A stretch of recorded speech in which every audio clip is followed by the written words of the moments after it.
Jason Statham witnesses a woman being slapped on a crowded London train. But what happens next leaves the entire carriage speechless. Watch as the action star steps in, teaches the bully a brutal lesson, and unknowingly sparks a chain of events that uncovers a violent underground network. This isn't a movie, it's real life. Like, subscribe, and comment your thoughts on this powerful, real-world story of courage, justice, and redemption. The train screeched as it slowed into the station, its brakes whining like a tired animal. The doors slid open with a mechanical sigh, and a fresh wave of commuters spilled into the already crowded carriage. It was just past 6 p.m., rush hour in full swing on the Piccadilly line, and everyone wore the same exhausted expression. The look of people trying to survive another day in a city that never stopped moving. London had that way about it. Relentless, raw, and indifferent. Among the herd of passengers that poured in, no one seemed to notice the man seated alone in the back corner of the carriage. He wore a simple black hoodie, the hood pulled up just enough to shadow his face, but not enough to draw suspicion. He sat relaxed, legs slightly apart, eyes scanning the crowd through the reflection in the smudged window. He was just another man trying to blend in, but he wasn't. That man was Jason Statham. And though he hadn't planned for anything more than a quiet ride back to his apartment after visiting his mom in Hackney, fate had a different plan. One that would turn a simple train ride into something unforgettable. As the train rumbled forward, metal grinding over metal, passengers settled into place like chess pieces. Some sitting, others standing with hands gripping overhead bars or leaning on doors they knew would eventually open. Phones were out, earbuds were in. No one was really present. No one really noticed the energy shift when he walked in. He was big, not just tall, but wide, shoulders like an ox, tattoos snaking out from under the sleeves of a sleeveless vest. His skin looked tough, like it had seen more fights than hugs. He held a greasy fast food bag in one hand and a phone in the other, thumbs scrolling aggressively. His eyes scanned the carriage like he owned it. Behind him was a woman. She was maybe in her late 20s. Brown hair tied into a messy ponytail, oversized coat draped over a slender frame. She walked with cautious steps, like someone used to calculating the distance between herself and danger. And in that moment, danger was walking 2 feet ahead of her. They weren't together, at least not in the affectionate sense. You could tell by the way he barked over his shoulder. "I told you to stop nagging me, didn't I? I told you. You just don't learn, do you?" The woman didn't answer. She didn't even look up. She found a spot by the door and clutched the silver pole beside her like it was a lifeline. The man stood across from her, arms crossed now, chewing on something from the bag, crumbs falling on his chest.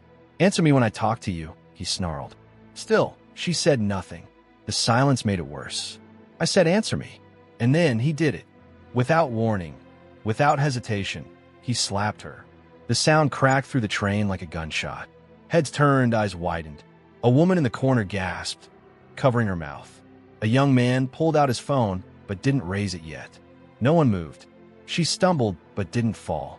Her head jerked to the side, hair whipping across her face. She clutched the pole tighter, her cheek blooming red. Jason didn't move right away. He blinked, just once. Then he stood.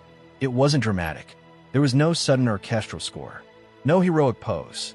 Just a quiet, steady rise, like a shadow stretching across a wall.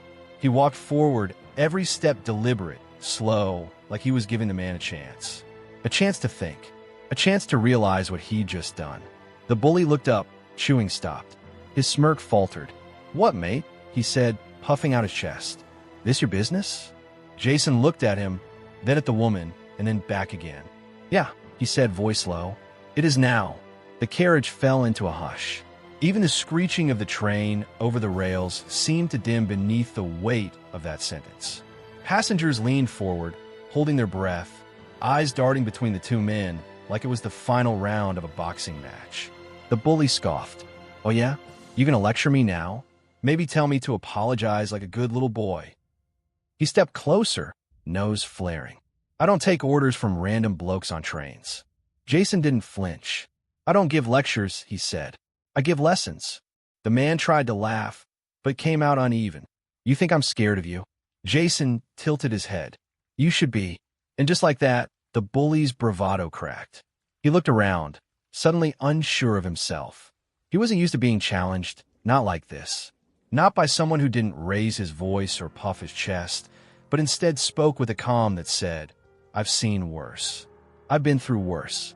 And if you push me, you'll wish you never got out of bed today. Back off, the bully growled, voice lower now. This ain't your fight. Jason stepped forward again, so close now, their noses were nearly touching. You made it mine, he said, eyes steady. When you raise your hand to her, the man shoved Jason's shoulder. Jason didn't move an inch. That's when it started to unravel. People started pulling out their phones. A few muttered to each other. Is that Jason Statham? No way. But Jason didn't care who knew. This wasn't about him. This wasn't about cameras or recognition. This was about a man who thought he could hit a woman and walk away. The bully reached for Jason's collar. Too slow. Jason's hand snapped up, grabbed the wrist midair, and twisted. The man howled. Jason leaned in. You want to hit someone? He whispered. Hit me. With a fluid move that barely seemed to require effort, Jason flipped the man's arm behind his back and shoved him against the carriage wall. The bully groaned, squirming, but he couldn't break free. Jason's grip was iron. Let go, man. Let go. Not yet, Jason said, calm as ever. He looked to the woman. Her lip was trembling, but she was upright, stronger than she knew. You all right? Jason asked gently. She nodded, unable to speak. The doors opened at the next station. Jason leaned into the man's ear. Get off, he said. Are you serious? Jason tightened the hold just enough to make the point. Get off. And with a shove, the man stumbled out of the train and onto the platform. He turned back, rage in his eyes, but Jason stepped forward again, just a step, and the rage turned into retreat. The man backed away, muttering curses, disappearing into the crowd like a ghost. Jason turned to step back onto the train, but something else was happening. People were clapping. One person started it, somewhere near the middle of the carriage, but spread fast. It wasn't rowdy. It wasn't performative. It was genuine. It was gratitude. Jason nodded once, eyes scanning the carriage again before landing on the woman. She still hadn't spoken, still hadn't moved. May I sit? He asked, nodding toward the space beside her. She nodded. He sat. The train moved again. The quiet returned, but it was different now. Softer. And in the corner of the carriage, the woman finally looked up. Thank you, she whispered. Jason didn't smile, but his eyes said everything. I just hate bullies, he said. Always have. And that would have been the end. But fate wasn't finished, because Jason had no idea that this wasn't the last time he'd see the man. Not by a long shot. And the next time, it wouldn't be on a train. Jason didn't sleep well that night. Even hours later, lying in the quiet darkness of his flat overlooking the River Thames, he kept replaying it. The slap, the look in the woman's eyes, that moment of disbelief in the carriage when no one moved, the hesitation, the cowardice, not his, but theirs. He didn't blame them. Not really. Society had changed. People reached for their phones faster than their morals. It was safer, easier. Everyone had their excuses. But something about that moment gnawed at him. Not just the violence itself, but the feeling that it had barely been avoided. Like there was something heavier just beneath the surface, something uglier that hadn't yet been dragged into the light. He wasn't wrong. 3 days passed. Jason spent the time training, filming a charity spot for kids with cancer, and visiting his mother again. Life felt normal, uneventful even, but then it happened. It was just after midday when his phone buzzed, violently, with a flood of texts. Mate, you seeing this? Bro, check Twitter. Now, was that you on the train? That guy? He opened the app, and there it was. A trending video. Jason Statham confronts man who hits woman on train. It was already at 2.4 million views. He clicked play. There he was, standing calm as stone, gripping the man's wrist. The slap had been caught in full. The reactions. The aftermath. All of it. Someone had uploaded a cut version too, with dramatic music and slow-mo effects. People were sharing it like wildfire. The comments? Overwhelmingly supportive. Jason Statham is a real-life hero. Respect. This is how you handle a coward. Calm, strong, respectful. Men like him are rare. That woman will never forget what he did. But buried among the praise were darker threads. On Reddit, on TikTok, even on obscure forums. That's where he first saw the name. Malik Coyle, the man from the train. Someone had identified him. Apparently, he'd been arrested before for assault, public intoxication, resisting arrest, even a bar brawl that put someone in the hospital. A well-known thug in certain East London circles. And now he was furious. Friends of his were already posting stories. Malik ain't no woman beater. He was provoked. That celebrity put hands on him first. Statham better watch his back. Jason closed the app. He'd heard that tone before, seen the look in their eyes. He wasn't worried for himself, but he was worried about her. He didn't even know her name. So he made a call. The cafe was quiet. A small place in Shoreditch with yellow lights and scratched wooden tables. Jason sat in the corner, hoodie up again, this time more out of habit than disguise. Across from him sat a woman with tired eyes and a healing bruise still faint on her cheek. Her name was Ella, and she had no idea the man who had slapped her had once promised to marry her. He was charming at first, she said, hands wrapped around a mug of tea. You'd never know what he really was. Not until he drank, or got stressed, or someone looked at me the wrong way. Jason didn't interrupt. He just listened. He lost his job, started blaming me, said I was dead weight, said I made him angry. The usual things. She glanced out the window, then back.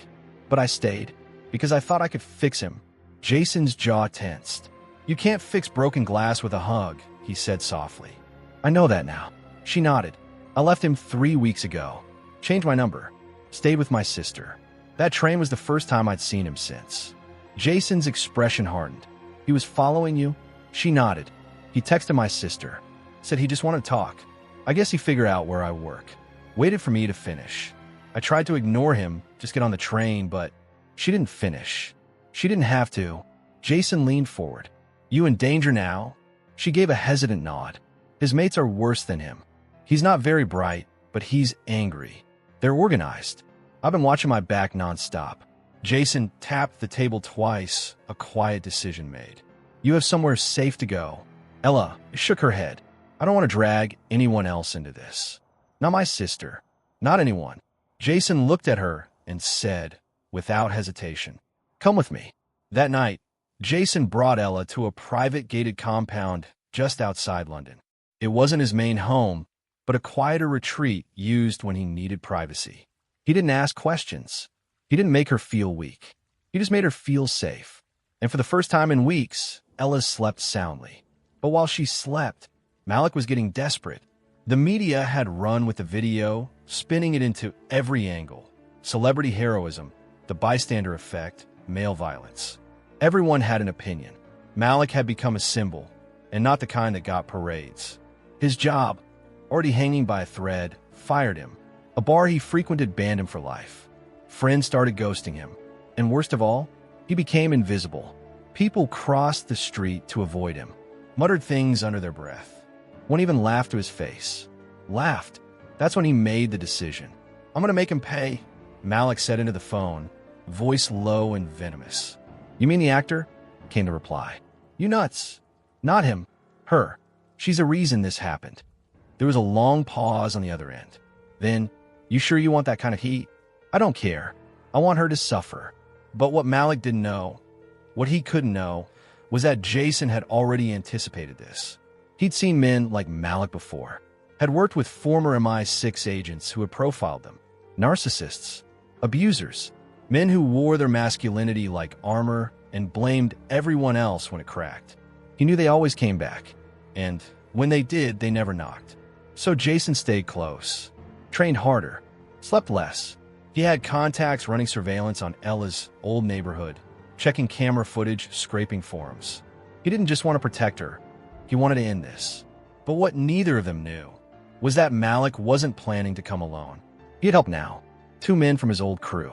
One with priors for arson. Another who once held a knife to a man's throat over a parking space. They were coming. And they weren't coming to scare. They were coming to destroy. And one quiet Sunday morning, as the sun lit the edges of the countryside and Ella made coffee in Jason's quiet kitchen, it began. A black van pulled up just outside the estate's front gate. 3 men inside, masks, gloves, and one of them held a crowbar. Jason was upstairs, wrapping his hands with tape for a workout.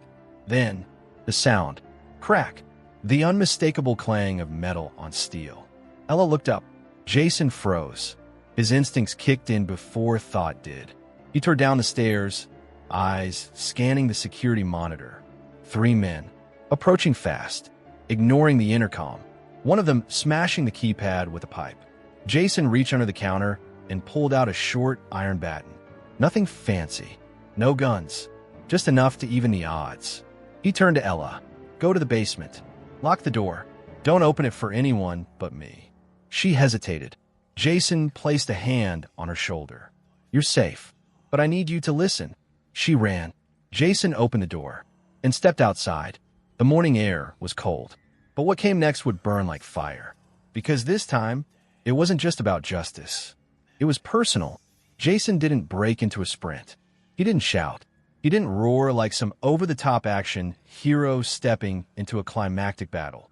He walked, slow, controlled, every muscle coiled and ready. The kind of calm only men who face death before carry. The gravel cracked beneath his boots as he crossed the courtyard. The sun hadn't fully risen, but the air was already heavy, and the 3 men waiting near the gate didn't flinch at the sight of him. If anything, they smirked, 3 wolves spotting a lone sheep. But what they didn't know, what they couldn't know, was that this wasn't a sheep walking into the jaws of predators. It was a lion walking into the middle of a bad joke. Malik was the first to speak. Well. Look who it is, he called, arms spread wide like a showman. Mr. Movie Star, stepping out of his castle. Thought you'd be taller in person. Jason didn't respond. He just stopped 10 feet from them, chin raised, eyes steady. The wind tugged at the hem of his shirt. His hands were loose at his sides. I'll make this simple, Malik continued, pacing like he was in control. Give us the girl, and we leave. No trouble.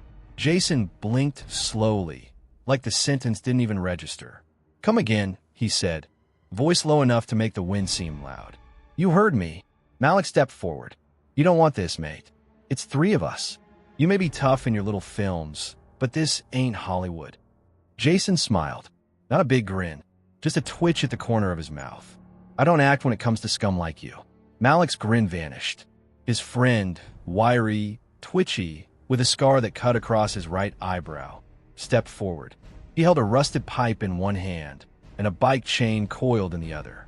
The 3rd man, bulkier and more silent, pulled a crowbar from his belt and gave it a few slow practice swings. You really think you can take us all? Scarface said, voice high with adrenaline. Jason's eyes dropped for a half-second to the pipe. You ever swing that at someone and miss? He asked casually. What? Jason's gaze returned to him. Because you will, and you won't get a second try. The tension snapped. Scarface lunged. Jason shifted slightly to the left, sidestepping with the grace of a dancer and the precision of a soldier. The pipe missed his temple by less than an inch, slicing through empty air. Jason's hand shot forward like a piston. Crack! A palm strike to the man's nose that sounded like a baseball bat hitting wet concrete. The man screamed, dropped the pipe, and stumbled backward, blood streaming down his face. Malik and the 3rd thug charged in unison. Jason ducked the first swing of the crowbar, caught Malik's wrist mid-strike, and drove his elbow into the side of Malik's head. The force of it sent Malik spinning to the ground. The 3rd thug, more composed, came from behind, aiming low, going for Jason's legs. Wrong move. Jason spun, crouched, and swept the man's feet out from under him in one fluid motion. The man hit the ground hard, the crowbar skittering across the concrete. Jason didn't let him recover. He dropped to one knee, drove an elbow into the man's ribs, and yanked him into a chokehold before slamming his head gently, but decisively, against the gravel. Out cold, Scarface was already crawling away, blood drenching his hoodie. Malik, dazed, tried to get up. Jason walked toward him, grabbed the back of his shirt, and yanked him upright. You came to my home, Jason said, breath even, with weapons, to hurt a woman. Malik, still wheezing, tried to punch. Jason caught his fist, twisted his arm behind his back, and drove him against the metal gate. "You don't walk away from this," Jason whispered in his ear. I didn't do nothing," Malik stammered. She was mine. She was mine, you hear me? She. Jason threw him down. And this time, he didn't hold back. He didn't beat him bloody. That wasn't his style. But every strike was calculated. Every movement surgical. A rib cracked. A shoulder dislocated. Knees buckled. Jason moved like a storm. Controlled destruction. Wrath given shape. By the end of it, Malik was lying on the ground, gasping like a fish out of water, eyes wide with something he hadn't felt in years, fear. Jason stood over him, chest rising slowly. "You want to feel like a man?" he said, staring down. "Try protecting someone. Try standing up when it's not convenient. Try not being a coward." Malik whimpered something incoherent. Jason leaned down. "If you ever come near her again," he said, voice flat and cold, "you won't walk away." Blue lights appeared in the distance. Jason turned his head toward the road. "Good," he murmured. "They're right on time." The police found the three men sprawled out near the gate. Jason had already sent a message to an old contact in the Metropolitan Police, someone who owed him a favor. They handled it clean, quiet, the kind of report that wouldn't make the news but would stick to Malik's record like tar. Ella watched it all from the upstairs window. When Jason came back in, she was crying. "Are you hurt?" he asked immediately. She shook her head, eyes overflowing. "You protected me again," she whispered. Jason looked down, almost embarrassed. "It's what anyone should have done." "No," she said firmly. "Not anyone. You." He nodded. "And that should have been the end of it." But as fate would have it, again, it wasn't. The next morning, the headlines exploded. Jason Statham thwarts assault on woman at private home. Train hero stops violent thugs days after viral clip. Jason Statham, Britain's real-life action star. And the internet, it erupted. Clips from the gate's security footage, somehow leaked, were circulating everywhere. The footage showed Jason fighting three men, outnumbered and unarmed. The angles weren't perfect, but the sheer poise with which he moved had everyone talking. People were calling him a national treasure, a protector, a throwback to old-school manhood. But for Jason, none of that mattered. What mattered was Ella. He sat beside her that evening, both of them silent on the porch overlooking the hills. "You all right?" he asked. She nodded. "I feel like I can breathe again." Jason nodded slowly. "You'll never have to see him again. Not in person. Not online. Nothing. But what if there's more like him?" she asked, voice smaller. "What if?" "There are," Jason said, cutting her off gently. "There are always more like him." He looked at her. "But there are also more like you. The ones who survive. The ones who walk away and still manage to care about people. The ones who fight back." Ella said nothing, just wiped her eyes. "And people like me?" Jason added, "We've got your back." She smiled. For the first time in what felt like forever, she really smiled. But across town, behind a locked door in a windowless room, a new man was watching Jason's footage. This man wasn't like Malik. He wasn't reckless or loud. He was calm, patient. And when he saw Jason Statham on that screen, he didn't see a hero. He saw an opportunity. One that would make Jason's last two confrontations look like warm-ups. Because Jason was about to find out. Sometimes heroes inspire people. And sometimes they attract monsters. They call him Devlin Shaw, a name that didn't appear on social media. No digital footprint. No interviews, no photos, no flashy headlines. But in certain circles, the kind that met in abandoned warehouses and whispered in encrypted group chats, he was a legend. A ghost. A shadow who trained men not just how to fight, but how to control. How to dominate. How to own a room, a woman, a narrative. He didn't believe in morality. He believed in hierarchy. And Malik Coyle had once trained under him, briefly and badly. When Devlin heard Malik's name connected to a viral beatdown on a London train and later a failed assault at a private estate, he didn't just laugh. He paid attention. Because Malik had mentioned a woman named Ella. And now that woman was in the news again. And the man who'd protected her? Jason Statham. Now that caught Devlin's interest. Because if there was one thing Devlin hated more than weakness, it was celebrity heroes.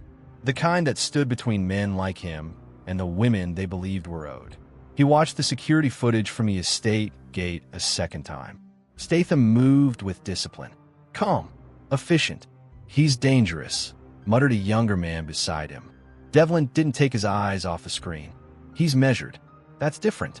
Dangerous can be reckless. This one's precise. You want us to move on him?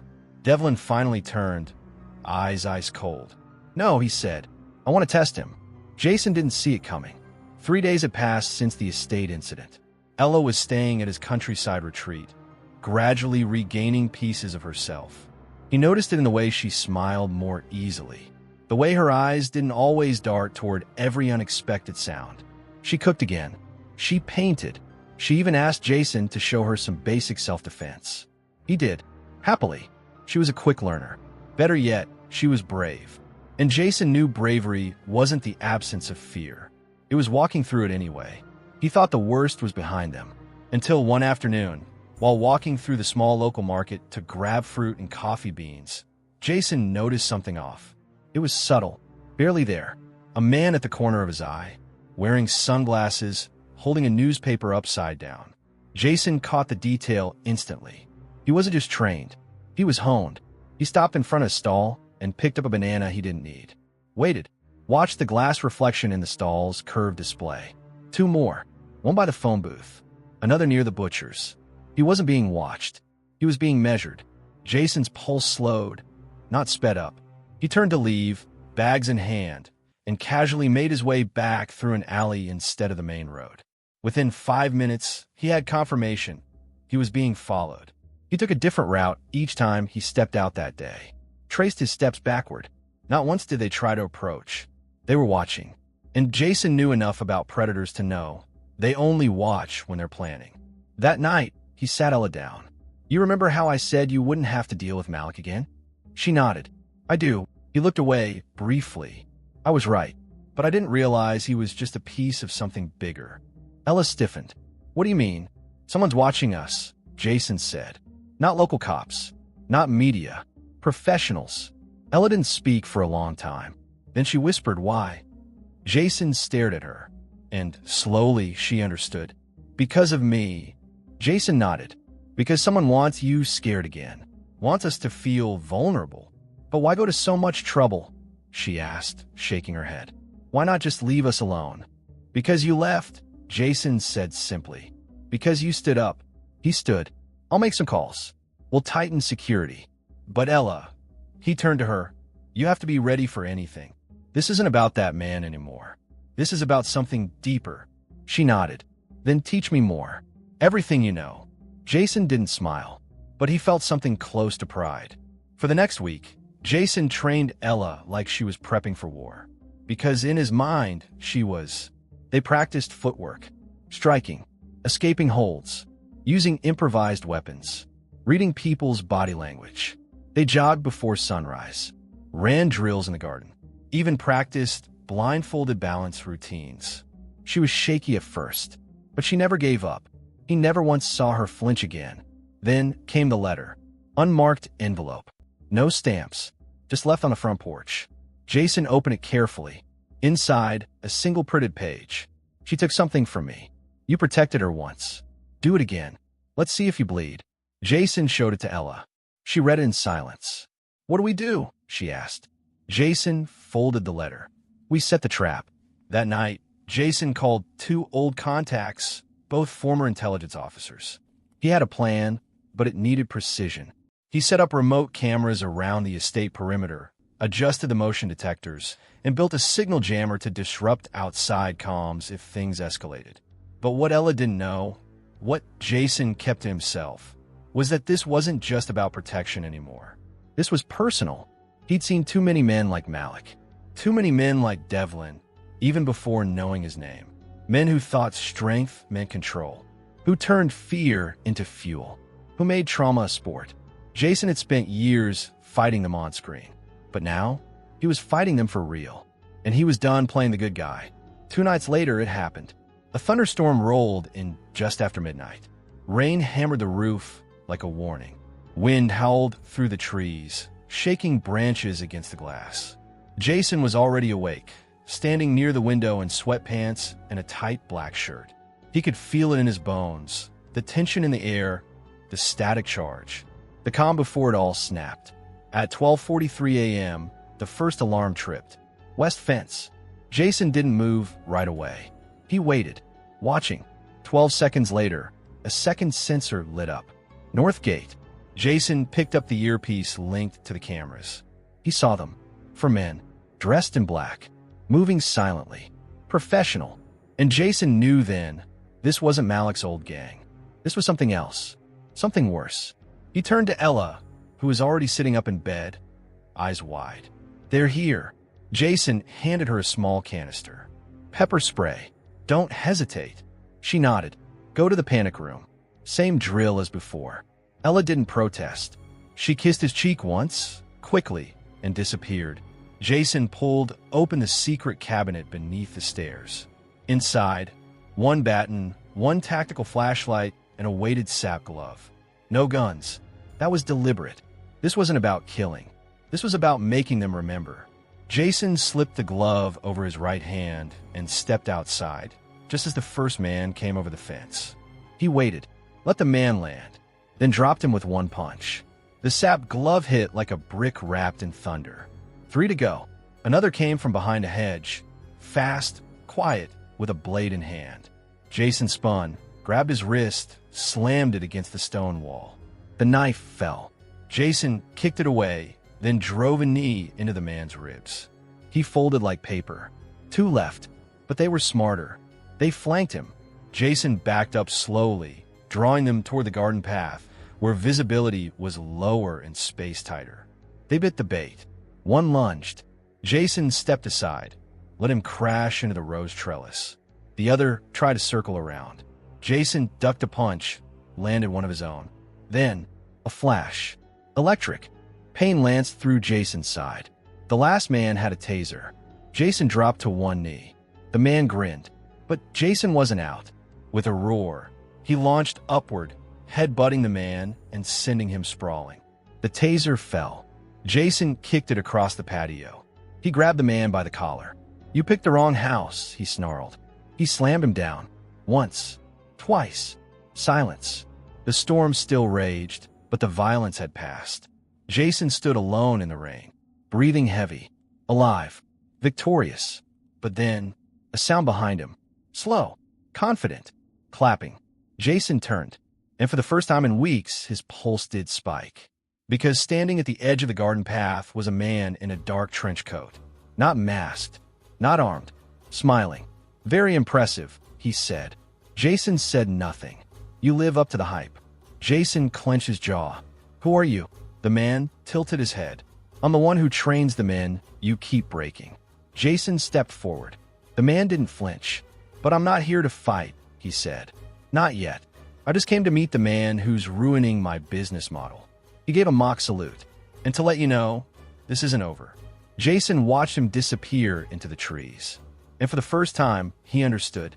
This wasn't about Ella anymore. This was about all of them. Every woman silenced.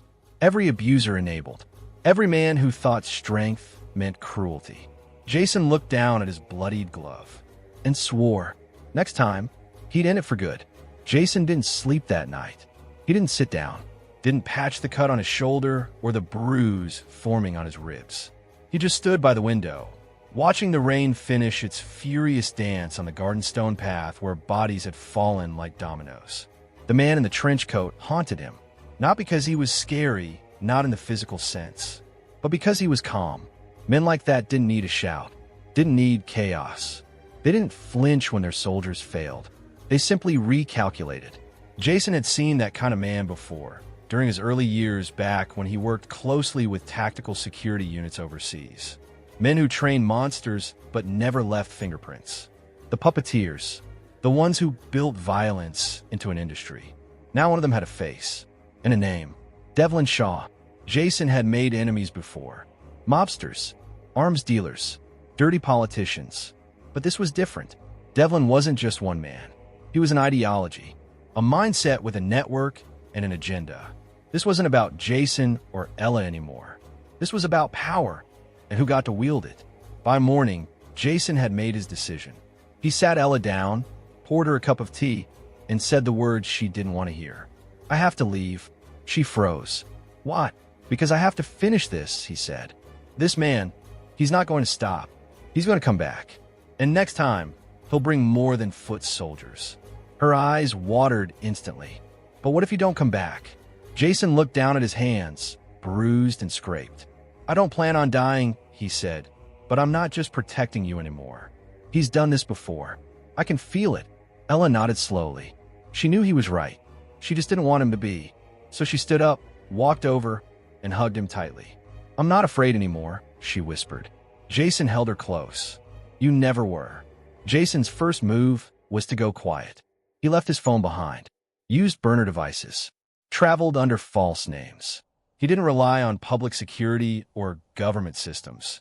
He didn't trust bureaucracy to stop a man like Devlin. He called in favors. Old ones, deep ones, ex-special forces, private security experts, journalists who dealt in dark truths. And from the shadows, he started building a map. Piece by piece, the web formed. Devlin ran a covert training syndicate across Europe disguised as masculinity rehabilitation centers. That was the public face. The truth was far worse. He recruited broken men, those with criminal pasts, abusive patterns, violent tendencies, and gave them structure, not to change them, but to refine them, to polish their rage into something weaponized. His promise? The world owes you. Take it back. And the price? Allegiance. Jason traced him through Rotterdam, then Berlin, then Prague, always one step behind, always arriving just as the nest had emptied. Until Paris. The building was ordinary. 5 stories, sandstone, overlooking a quiet street in the 16th arrondissement. But inside, it was a fortress. Jason waited until 2 a.m. Then he entered. No backup, no film crew, no dramatic music. Just one man with the weight of a world full of broken women on his shoulders. He didn't sneak. He walked through the front door. A guard at the desk looked up. Jason hit him once. Down. 2 more came down the stairwell. Jason flipped a table into them, used the momentum to grab a baton, and dropped both before they could shout. 3 floors up, alarms finally blared. Too late. Jason was already on the 4th. He kicked in doors, fought with the fury of a man who had nothing left to prove. Not for revenge, but for Ella. For every woman who'd been hurt by a man, trained to believe pain was power. Jason reached the 5th floor. Devlin was waiting, alone, wearing gloves, calm, sipping tea. "You came," he said. Jason walked in, blood dripping from his knuckles. "I always finish what I start." Devlin stood slowly. "You're good, I'll give you that.